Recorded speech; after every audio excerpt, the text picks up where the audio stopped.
Gold trusted gold buyers తాకట్టులో ఉన్న బంగారాన్ని విడిపించి ఈ రోజు ఉన్న మార్కెట్ ధరకే కొనబడును. మరిన్ని వివరాలకు సంప్రదించండి 77710720.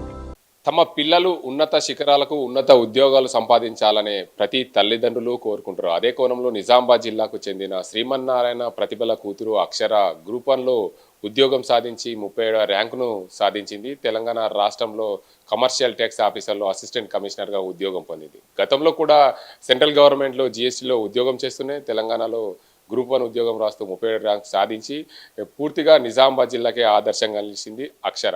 వారి తల్లిదండ్రులు ప్రభుత్వ ఉద్యోగం చేస్తూనే ఆ కూతురు ఉన్నత శిఖరాలకు ఎదగాలని, వారి ఆశలకు ఏదైతే ఉందో వారి ఆశలు నెరవేర్చిందని చెప్పచ్చు. మనతో మాట్లాడేందుకు అక్షర ఉంది. అక్షరను అడిగి తెలుసుకుందాం అసలు పూర్తి స్థాయిలో అంతవరకు ఎలా వెళ్ళింది. సెంట్రల్ గవర్నమెంట్లో ఉద్యోగం చేస్తూనే రాష్ట్ర గవర్నమెంట్లో గ్రూప్ 1 సాధించి.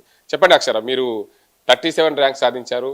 అసలు ఈ ర్యాంకు సాధించడం మీరు సాధించడం వల్ల మీ తల్లిదండ్రులు ఎంతో హ్యాపీగా ఉన్నట్లు తెలుస్తుంది. చెప్పండి అసలు ఏంది ఇది?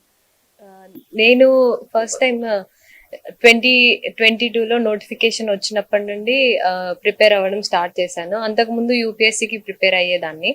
అండ్ చిన్నప్పటి నుండి కూడా మా ఫాదర్ ఎప్పుడు కూడా ఐఏఎస్ కొట్టాలి అని మోటివేట్ చేస్తూనే ఉండేవాళ్ళు. నాకు ఊహ తెలిసినప్పటి నుండి అదే నా ఆశయంగా ఉండే. తర్వాత గ్రూప్ 1 అవకాశం వచ్చినప్పుడు 2022లో ఫస్ట్ టైం నోటిఫికేషన్ వచ్చింది. ఆ తర్వాత ఇంకా ఇది మంచి అవకాశం, మన స్టేట్ లో పెద్ద ఆఫీసర్ గా అవ్వచ్చు అని చెప్పేసి నేను నా జర్నీ స్టార్ట్ చేశాను. తర్వాత ఇంకా కావాల్సిన సిలబస్ అంతా ప్రిపేర్ అయ్యాను. మీన్ వైల్ చాలా postponements and cancellation of exams ఇవన్నీ జరగడంతో నేను ఆ సమయంలోనే నాకు సెంట్రల్ గవర్నమెంట్ లో జిఎస్టీ ఇన్స్పెక్టర్ గా జాబ్ వచ్చింది. సో వెళ్ళి అక్కడ జాయిన్ అయ్యి అక్కడ వర్క్ చేస్తూనే అండ్ ఫైనలీ మొన్న ఎగ్జామ్ లో నాకు అంటే లైక్ మొత్తం లీవ్ పెట్టి ఒక 3 months చదువుకున్నాను మెయిన్స్ కోసం అని చెప్పేసి. చదువుకొని లాస్ట్ కి ఎగ్జామ్ ఫైనలీ కండక్ట్ అయినాక 37th ర్యాంక్ వచ్చింది. అండ్ దిస్ అంటే గ్రూప్ 1 కోసం నేను లైక్ అంటే చాలా శ్రద్ధతో చదివాను. సెంట్రల్ జిఎస్టీలో ఇన్స్పెక్టర్ ఉద్యోగం చేస్తున్నప్పుడు ఎక్కడెక్కడ అసలు ఉద్యోగం రావాలని కోరుకున్నారో, ఆ ఉద్యోగం ఒక్క ఉద్యోగం కోసమే అంటే సెంట్రల్ జిఎస్టీలో హైదరాబాద్లో ఉద్యోగం చేయాలనే దానికోసం ఎన్ని ప్రయత్నాలు చేశారు? నేను first central GST CGL SSC CGL exam రాయాలి. దానికి అది రాసినప్పుడు నాకు ఫస్ట్ బెంగళూరులో వచ్చింది. బట్ ఒక 3 years కంటిన్యూస్గా హైదరాబాద్లో వేకెన్సీస్ లేకుండే మధ్యలో. సో నాకు ఎంత మంచి ర్యాంక్ వచ్చినా ఒక 3 attemptsలో హైదరాబాద్ రాలేదు. అండ్ తర్వాత 4th time రాసినప్పుడు హైదరాబాద్లో ఒకేసారి 300 వేకెన్సీస్ ఉంటే అప్పుడు నాకు ఇక్కడ హైదరాబాద్లో పోస్టింగ్ వచ్చింది. మధ్యలో ఒకసారి సిజిఎల్లో 600 ర్యాంక్ వచ్చినా కూడా ఇక్కడ రాలేకపోయింది అప్పుడు. తర్వాత హైదరాబాద్కి ఫస్ట్ సో అలా బెంగళూరులో 1 year చేశాను. ఆ తర్వాత మళ్ళీ హైదరాబాద్లో 1.5 year వరకు చేశాను నేను సెంట్రల్ జిఎస్టీలో. అయితే చెప్పండి, గ్రూప్ 1లో 37వ ర్యాంక్ సాధించారు. మీ తల్లిదండ్రుల ప్రోత్సాహంతో ఉన్నత శిఖరాలకు ఎదగాలని తల్లిదండ్రుల కోరిక నెరవేర్చారు. ప్రతిసారి కూడా తల్లిదండ్రులు ఎవరైనా సరే తల్లిదండ్రులు నా కూతురు బాగుండాలి, నా కొడుకు బాగుండాలి అనుకుంటారు. అలాంటి తల్లిదండ్రులు మీకు ఉండడం మీరు ఎలా ఫీల్ అవుతారు? చిన్నప్పటి నుండి మా ఫాదర్ ఇది చెప్పడం వల్లే ఆ సైడ్ అంటే థింక్ చేయడం స్టార్ట్ చేశాను. అంతకుముందు అయితే అంటే వాళ్ళ ప్రోత్సాహం కానీ వాళ్ళ గైడెన్స్ కానీ లేకపోయి ఉంటే అసలు ఆ వైపు కూడా వెళ్ళేదాన్ని కాదేమో నేను. అండ్ మీన్ వైల్ మా మదర్ కూడా చాలా not just educational values but చాలా మోరల్ వాల్యూస్, కాన్ఫిడెంట్గా ఉండడం ఇవన్నీ మా మదర్ దగ్గర నేర్చుకున్నాను. అండ్ ఎడ్యుకేషన్ ఎంత ఇంపార్టెంట్, హార్డ్ వర్క్ అనేది ఎంత ఇంపార్టెంట్ ఇవన్నీ మా ఫాదర్ దగ్గర నేర్చుకున్నాను నేను. సో ఇద్దరు కలిపి the teachings they have given me made me who I am today. వాళ్ళిద్దరి రోల్ నా లైఫ్లో చాలా క్రూషియల్. అండ్ టుడే ఈ స్టేజ్ వరకు రీచ్ అయ్యాను అంటే వాళ్ళ ప్రోత్సాహం అండ్ వాళ్ళ గైడెన్స్ అండ్ వాళ్ళ hard work also included in this. దీంతో పాటు మా తమ్ముడు ఎఫర్ట్ కూడా చాలా ఉంది. నేను ఎన్ని ఎగ్జామ్స్ రాస్తే అన్నిటికీ మా తమ్ముడే దగ్గరుండి తీసుకెళ్ళేవాడు. చాలా అంటే పేరుకి తమ్ముడే అయినా ఒక అన్నలాగే చూసుకున్నాడు నన్ను. And I'm thankful to my family. అంటే చెప్పండి, ప్రధానంగా మనం మీకంటూ ఒక గోల్ ఉంటుంది. తల్లిదండ్రులు చెప్పడం వేరు, మీకున్న గోల్ వేరు. మీకున్న గోల్ని మీరు రీచ్ అయ్యారా, లేకుంటే తల్లిదండ్రులు చెప్పడం వల్ల మీరు అటువైపు వెళ్ళారు? లేదు అంటే ఫస్ట్ అయితే ఇది మా పేరెంట్స్ చెప్పడం వల్లే నాకు ఇదొకటి ఉంది, మనం ఇది సాధించాలి అనేది వస్తుంది. బట్ వన్స్ అంటే వాళ్ళు చెప్పినాక నేను బయట వెళ్ళి చూసినాక, ఎస్పెషల్లీ నేను జిఎస్టీ ఇన్స్పెక్టర్ అయ్యాక, అంటే ఒక గవర్నమెంట్ ఆఫీసర్ వాల్యూ ఎలా ఉంటుంది, వాళ్ళు నేషన్కి ఏమేం చేస్తారు, ఒక సొసైటీకి ఎన్ని విధాలుగా వాళ్ళ రోల్ ప్లే, అంటే లైక్ వాళ్ళు ఎంత హెల్ప్ అవుతుంది, మనం ఒక sincere and hard working government officer ఉంటే ఒక సొసైటీని కొంచెమైనా మనంత సాధ్యమైంది మార్చవచ్చు అని అక్కడికి వెళ్ళాక ఇంకా తెలుసుకున్నాను. సో వాళ్ళు చెప్పినా సరే ఎట్ ది ఎండ్ ఇదే నా గోల్ అయింది అండ్ నేను దాన్ని ఇష్టపడే చేశాను. అంటే తల్లిదండ్రులు మా కూతురు ఐఏఎస్ ఐపీఎస్ కావాలనుకుంటున్నారు, కానీ వాళ్ళ కోరికకు తగినట్లు మీరు రీచ్ అయ్యే దిశగా ప్రయత్నాలు ఇంకేమైనా చేస్తారు? నేను ఇప్పుడు కమర్షియల్ ట్యాక్స్ ఆఫీసర్గా సెలెక్ట్ అయ్యాను. ఇది చాలా హ్యాపీ నాకు, యాక్చువల్లీ వన్ ఆఫ్ అంటే ఫేవరెట్ పోస్ట్ అనే చెప్పాలి. నాకు చాలా ఇష్టం ఈ పోస్ట్, ఇష్టంతోనే తీసుకున్నాను. బట్ ఫర్దర్గా ఇంకొక 2-3 అటెంప్ట్స్ ఉన్నాయి నాకు యూపీఎస్సీలో. సో అంటే వదిలేయొద్దు అవకాశం, ఇక్కడ దాకా వచ్చినాక ఇంకా ప్రోత్సాహంగా ఉంటుంది. ఇక్కడ ఇది వచ్చింది అంటే ఫర్దర్గా కూడా చదివి ప్రయత్నించాలి ఐఏఎస్ అన్నా ఐపీఎస్ అన్నా అవ్వడానికి అని అనుకుంటున్నాను. అంటే మీరు ఇప్పటి వరకు 37వ ర్యాంక్ సాధించారు. మీతో పోటీ పడ్డ వారందరిలో 37వ ర్యాంక్ సాధించారంటే మీరు ఎంత ఎక్కువ శ్రద్ధ పెట్టి ఉండొచ్చు? అంటే నేను చదివేదాన్ని చాలానే, బట్ అంటే ఇది యూపీఎస్సీకి చదవడం కూడా చాలా బెనిఫిట్ అయ్యింది నాకు. అండ్ నేను చాలానే అంటే స్టడీ చేశాను, హార్డ్ వర్క్ చేశాను, ఇవన్నీ అందరూ చేస్తారు. బట్ ఐ ఆల్సో ఎన్షూర్డ్ ఓవరాల్గా కూడా నేను హ్యాపీగా ఉంటుంది. లైక్ కంటిన్యూస్గా 16-17 అవర్స్ కాకుండా ఒక 10 అవర్స్ శ్రద్ధగా చదివి తర్వాత కొంచెం రిలాక్స్ అయ్యి కొంచెం గేమ్స్ ఆడుతూ అలా నా ప్రిపరేషన్ ఉండేది. ఒక డిసిప్లిన్డ్ వే ఆఫ్ లైఫ్ తోనే ఇది సాధ్యమైంది. మీరు 37వ ర్యాంక్ సాధించారు, ఎలా ఫీల్ అవుతున్నారు? నాకు ఫస్ట్ అంటే బిలీవబుల్గా లేకుండే ఇది నిజంగానే వచ్చిందా, ఇప్పటికీ కూడా ఇంకా దాన్ని యాక్సెప్ట్ చేయలేకపోతున్నాను. లైక్ ఇంత మంచి ర్యాంక్ వచ్చిందా, వస్తుంది చదివితే ఖచ్చితంగా అనుకున్నాం, కానీ వచ్చినాక ఇదంతా ఇట్స్ లైక్ టూ ఓవర్వెల్మింగ్. అంటే రానున్న రోజుల్లో ఇంకా మిగతా ఆదర్శంగా నిలవడానికి కోసం మిగతా వాళ్ళు ఎవరైతే గ్రూప్ A1 ఎగ్జామ్స్ రాశారు కానీ కాంపిటీషన్స్ ఎగ్జామ్స్ రాశారు వాళ్ళకి ఎలాంటి సందేశం ఇస్తారు? నేనైతే ఎవరికైనా కూడా if you are really motivated, ఇదే మీ ఆశయం అయితే ఖచ్చితంగా కష్టపడాలి అని చెప్తాను. అండ్ ఎప్పుడు కూడా మధ్యలో ఆపేయకూడదు. లైక్ ఈ ప్రాసెస్ అంతట్లో చాలామంది టాలెంటెడ్ పీపుల్ నాతో పాటు ఇలా ఊరికే డిలేస్ అవుతున్నాయని సంథింగ్ మధ్యలో ఆగిపోతూ ఉంటారు. అట్లా ఎప్పుడు చేయకుండా ఎప్పుడు కన్సిస్టెంట్గా మన ఎఫర్ట్స్ ఉంటే ఒక్కటి కాకపోయినా ఏదో ఒకటి మంచి పొజిషన్కి అయితే మనం డెఫినెట్లీ రీచ్ అవుతాం. నేను యూపీఎస్సీకి స్టార్ట్ చేసిన at least I got selected as commercial tax officer and నేను ఫర్దర్గా కూడా నా ఎఫర్ట్స్ పెడతాను. అండ్ డెఫినెట్లీ మనకి ఏదో ఒక మంచి పోస్ట్ అయితే వస్తుంది. And we have to keep working hard. Consistent efforts are very much needed ఈ ఫీల్డ్. సార్ చెప్పండి, మీ కూతురు 37 ర్యాంక్ సాధించింది గ్రూప్ 1లో.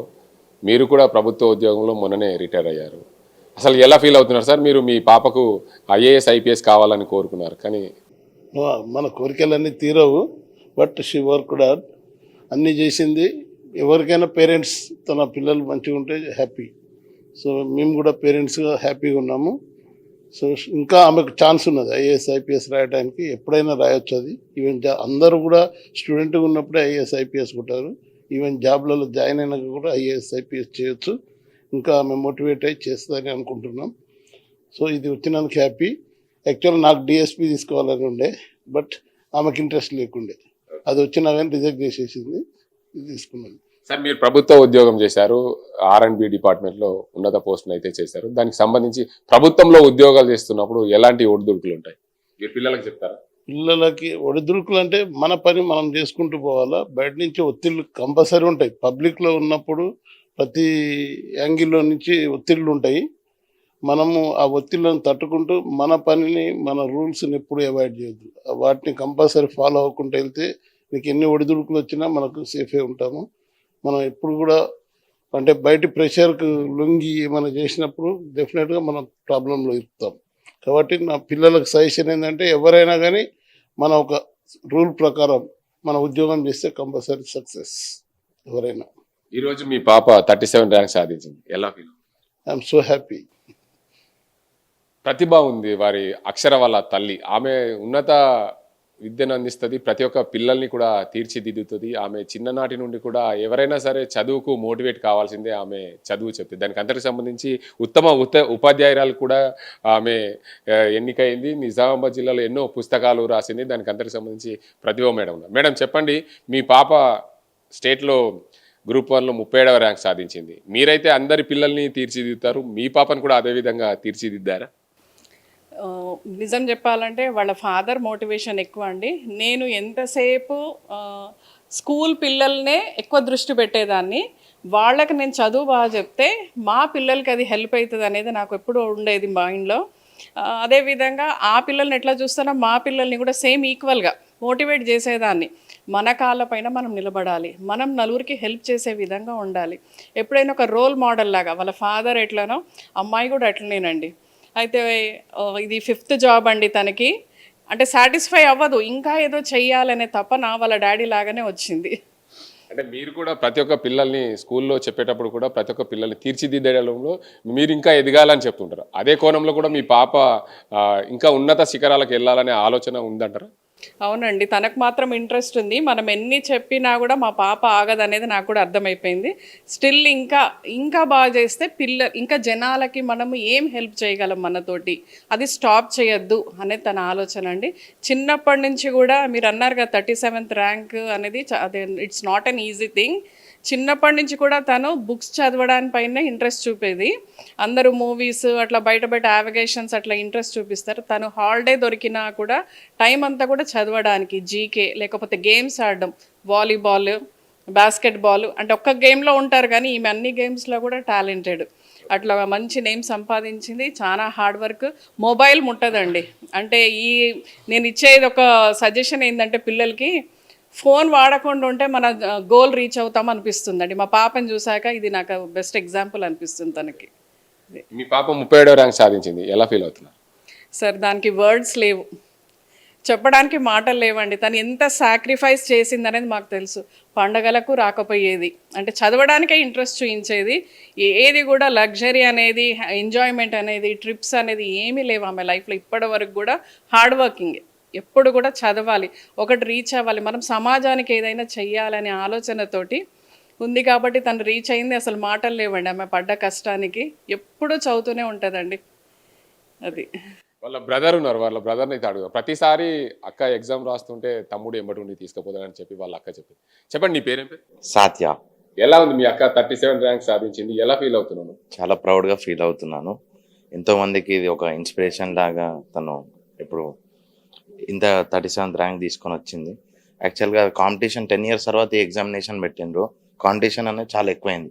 అయినా కానీ దాంట్లో ఇన్ని lakhs మెంబర్స్లో 37th rank is out standing. అంతే. నువ్వు కూడా అక్కలాగా ముందుకు వెళ్ళాలనుకుంటున్నావు, లేకపోతే నువ్వు ఇంకో వైపు వెళ్ళాలనుకుంటున్నావు? నేను అక్కడ అంటే గవర్నమెంట్ ఎగ్జామ్స్ ఏం ప్రిపేర్ అవ్వట్లేదు. నువ్వేం కావాలనుకుంటున్నావు? నేను యాక్చువల్ బిల్డర్. ఇప్పుడు ఇండిపెండెంట్ హౌస్ కట్టి సేల్ చేస్తా ఉంటాను. ఓకే. మీ అక్కయ్య చెప్తుంది, నాకు తమ్ముడే కాదు అన్నలాగా దగ్గరుండి ప్రతిదానికి చూసుకున్నాడు, నాకు తోడుగా ఎప్పుడు ఎంబటి ఉంటాడని చెప్తుంది.